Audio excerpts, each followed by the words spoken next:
Hello, hello, this is Michael Rapino over at MediaStead, and today we will be going over how to set up email in Thunderbird.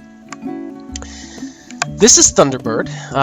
By the way, I'm using Windows 8.1. However, setting up email in Thunderbird is very much the same across all operating systems because Thunderbird is developed to work on all operating systems. The interface is pretty much the same as what you see here. So don't worry, if you are on a Mac, you will be able to follow along with this.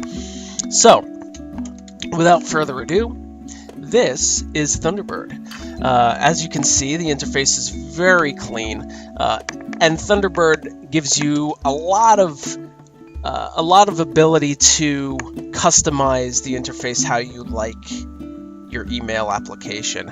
I like it clean. I like being able to find what I'm looking for very quickly because, as we all know, email could suck up a lot of time out of your busy schedule, and for me, I like to get into my email application, find what I'm looking for, and get back to work, get back to what I'm doing. So up at the top here, you'll notice that there's a tab. It says local folders at the moment because this is a clean interface with no accounts in the sidebar. Once we add an account, I'll show you how that all works and how you can find what you're looking for. Up at the top here, you'll also notice that there's a menu, file, edit, view, go, message. These are very much the same in many applications, and I'm sure we're all familiar with how an application menu works. Now, you can also find in the top right corner, the menu is also in this flyout up here. Now, it's a personal preference. I tend to go to the top right corner for some reason. Some of you might go to the top menu up at the top of the application, but again, it's personal preference, and you will be able to find what you're looking for in both places.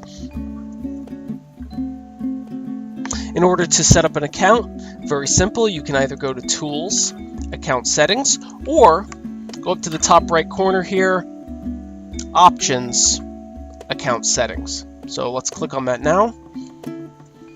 And in order to set up an account, you go down to the bottom here and click on that Account Actions button, and a flyout comes out, and you're going to add a mail account. So let's do that now. You have a mail account setup window that pops up. I'll keep my name the same, Michael Rapino. I'm going to use a dummy email address here, michael@manfood.com, and I'll put my password in.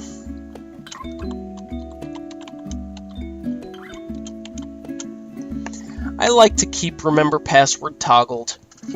Now, when you press continue, Thunderbird actually tries to do the work for you, and sometimes it works, sometimes it grabs information that isn't quite right. Now, if that is the case, you can go down to the manual configuration button and click that, and it opens up the window so that you can put in the correct information. Now, I will be going over how to find this information shortly, but right now I am going to just put in the incoming and outgoing mail servers.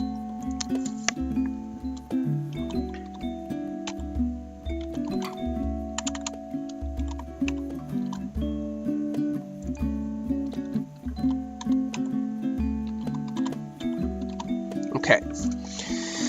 Now, Thunderbird also gives you the ability to choose some additional options here, and those options are usually found within your particular email host's instructions, and again, I will go over that in a few moments, but the two options are SSL, Secure Socket Layers, and Authentication. Now, when we open this up, I happen to know that my particular email host sets it up using SSL, so I will do that now. SSL. You'll also notice that when you choose those options, the authentication automatically switches as well, and the port switches to the proper number.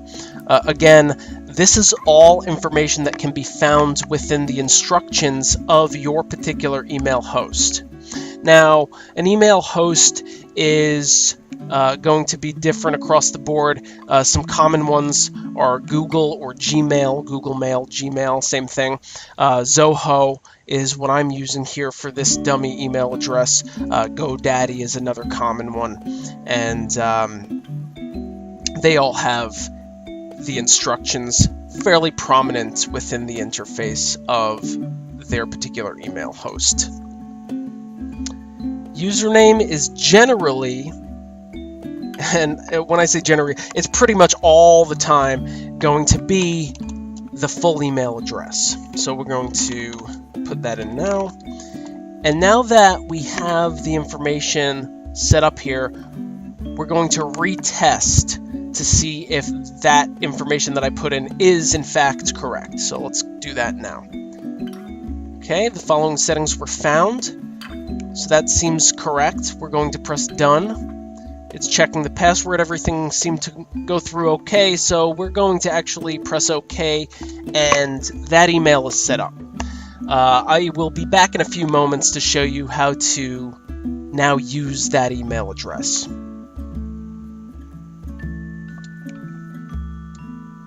Okay, we're back, and as you can see, we have michael@manfood.com in the left sidebar here, and over on the right side you'll notice that Microsoft Outlook sent a test message. This is actually because I had previously set up this email address using Outlook as a test, but this is a great way for me to show you how the interface works, because this email doesn't have any other message in it, so I'll use this one as an example. So you'll notice that when you click on an email that comes in, it shows up in the bottom panel of the right side of Thunderbird, and you have the from, the subject, the to. You'll notice that because it was a test mail sent from the Outlook application, the from and the to are the same, but when a real email comes in, those will be different. And I will go ahead and send a test email to myself from a different email address so you guys can see what that looks like as well.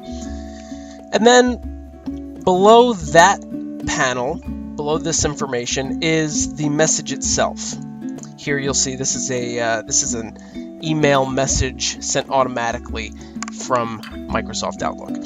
So you may have also noticed that there's this yellow bar here. Thunderbird is pretty cool where it actually blocks all external remote content from an email for security purposes, and it allows you to choose whether or not to view that remote content within the message. So what it will do is if you receive a message that has a whole bunch of images, it will block those images. They'll look like little X'd out icons, and you can choose to view those or keep your email blank for security purposes. Now you'll also notice that I have this email has been checked for viruses by Avast. I currently am using Avast antivirus software on this machine, and Avast has automatic email scanning for also for security purposes. So that's why you see this Avast message down at the bottom. You probably won't see that unless you have Avast antivirus software set up. Now, most antivirus software has an email checker, so you may see another message down here, maybe from Avira, maybe from AVG. So keep an eye out for that. It's pretty cool information. Okay, so I will be back in a few moments. I will send myself a test email, and then once that comes in, I will show you what that information looks like. Be right back. Okay, and as you can see, The email that I just sent came in. Michael@mediastead.com is the from address, as you can see here. The subject, hello world, and the date. Because it just came in and it is 12:25 p.m. Well, it's 12:26 at the moment. We have that here. If it came in yesterday, the day before, a month ago, obviously the date will include the actual date as well as the time. Since it's today, the time is the only thing showing here. You'll also notice that because I did not click on this yet, it is bold. So Thunderbird shows all unread messages as bold. Also on the left side here, you'll notice that inbox says that you have one unread message, and let's click on it now. You'll notice here the from address is michael@mediastead.com, subject hello world, to michael@manfood.com, and this is the message that I sent over. So very, very simple. Thunderbird is a very easy application to get used to, and it's got many, many features, such as if you would like to set up calendar events. In the top right corner of Thunderbird, you'll notice that there's a calendar tab. So let's click on that now, and you'll notice that there is a calendar here that is currently empty. I will not be going over how to set up various calendar accounts in this video, but please keep an eye out for that. We will go over Thunderbird calendar functionality in a future video. I hope this was helpful. If you have any questions, please let us know over at MediaStead. We're more than happy to answer any questions that you may have. And I will see you in the next video. Take care, everybody.